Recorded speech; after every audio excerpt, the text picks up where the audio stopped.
Rubin, vous avez parlé de collusion entre les politiques et les cuisiniers. Qui vous visez? De quoi il s'agit?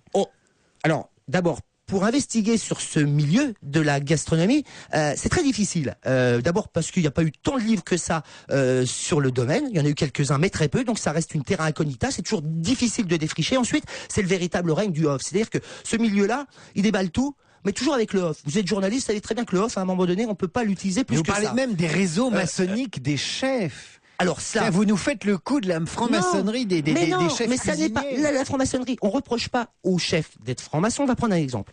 On connaît des grands chefs francs-maçons.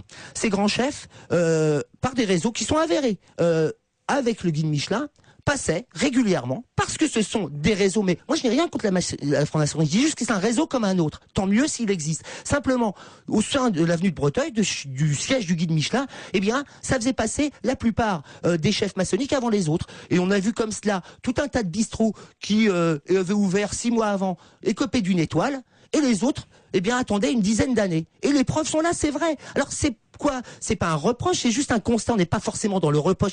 On constate.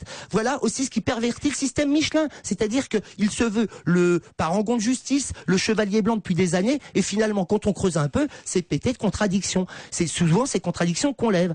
De la même manière, encore une fois, pour revenir au grand chef qui passe à la télé, le double discours. On peut pas d'un côté vouloir défendre, vous le dites, le petit producteur, le beau geste, l'éducation, et se faire véritablement le modèle d'une émission qui, elle, vous apprend la cuisine comme si c'était du prêt-à-porter jetable. Natacha Polony, est-ce que vous avez une vision maçonnique de la gastronomie française fondée sur des réseaux occultes? Ça, on s'en fiche complètement. C'est-à-dire que, bien sûr que c'est vrai qu'il y a évidemment certaines collusions, et que d'ailleurs le livre là aussi l'explique très bien, parce que la franc-maçonnerie s'est construite autour du compagnonnage, évidemment que c'est lié à la gastronomie, bien sûr, mais je veux dire, le grand public, c'est pas ça son problème.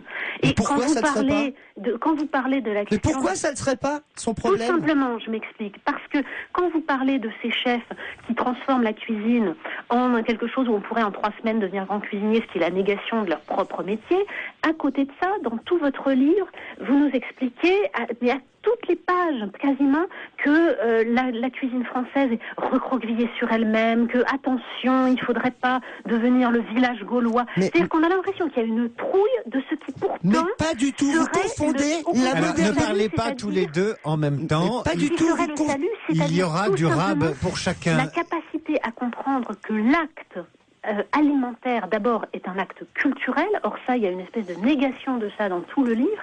Et ensuite, que c'est un acte culturel pratiqué par tous et qui doit se pratiquer dans la connaissance du terroir, c'est-à-dire du lieu où l'on est. Natacha Polony, réponse d'Emmanuel Rubin. Je sais pas si j'ai une vision maçonnique, mais j'ai pas une vision maurassienne. Très sincèrement, à un moment donné, arrêtez de confondre, sincèrement, mode et modernité. C'est pas parce que dans le livre, on reproche des dérives contemporaines, notamment ce qu'on passe à la télé de Attendez, ne parlez pas tous les deux en même temps. Quand on compare et qu'on critique un petit peu ces émissions, voire beaucoup ces émissions de télé qui pervertissent l'image l'idée de la cuisine, justement dans son sens le plus propre, dans sa noblesse, dans sa culture, dans son éducation également, ça ne veut pas dire n'a pas dit qu'on pouvait pas réformer. Vous confondez. Nous, ce qu'on reproche, c'est un petit peu la cuisine devenue mode.